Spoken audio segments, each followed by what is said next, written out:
आशीष ने पनीर की दुकान भी खरीद ली है भाई, तभी तो रोजाना पालक पनीर बनता है। वरना भाभी जी तो तरह तरह की सब्जियां टिफिन में पैक करके दे देती थी। आशीष इन सबको बोलने दो, पर स्वाति की यह हरकत मुझे भी अच्छी नहीं लग रही है। तुम्हें उससे बात करनी चाहिए। उस दिन आशीष ने अपने ऑफिस के दोस्तों की बात का सारा गुस्सा स्वाति पर निकाल दिया। तुम्हें क्या हो गया स्वाति? ये तुम रोज रोज टिफिन में पालक पनीर क्यों देने लगी हो? तुम कुछ और क्यों नहीं बनाती? ये सब क्या चल रहा है? वो ऐसे ही बस, और कोई सब्जी बनाने का मन ही नहीं करता। आजकल पालक अच्छी आई हुई है ना, तो मैंने सोचा। पता नहीं क्या क्या सोचती रहती हो।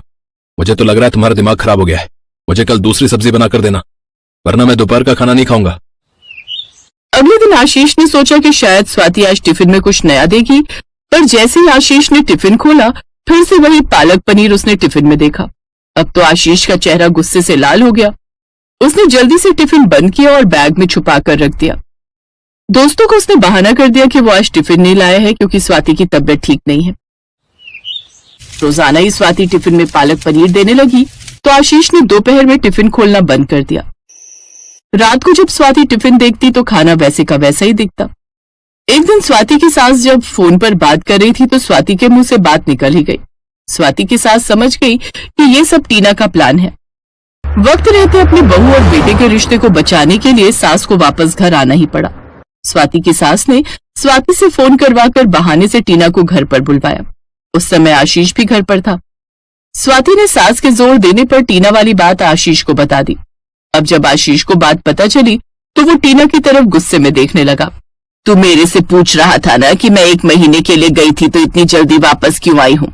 इस बदतमीज लड़की की वजह से। आशीष बेटा, ये टीना चाहती है कि तुम दोनों अलग हो जाओ ताकि ये तुम्हारी जिंदगी में फिर से लौट आए, और मेरे जीते जी ऐसा कभी नहीं होगा। टीना, तुम्हें क्या लगा था कि तुम फिर से मेरी जिंदगी में वापस लौटोगी और मैं अपनी पत्नी से रिश्ता तोड़ दूंगा? कभी नहीं। स्वाति और मैं एक दूसरे के जीवन साथी हैं और ये रिश्ता जन्म जन्म का है। इस जैसी गवार लड़की के लिए तुम मुझे छोड़ रहे हो? मेरे घर से निकल जाओ, और आज के बाद मेरे से तुम्हारा कोई मतलब नहीं। Get out from my house. Tina, यहाँ से चली जाओ और मेरे पति से दूर रहना, वरना मुझसे बुरा कोई नहीं होगा। टीना गुस्से में पैर पटकते हुए चली जाती है।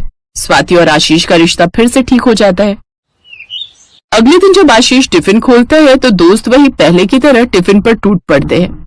आज आशीष के चेहरे पर एक अलग सी खुशी थी। टीना ने वो नौकरी छोड़ दी। शायद आशीष के लिए ये आज की सबसे ताजा और अच्छी खबर थी।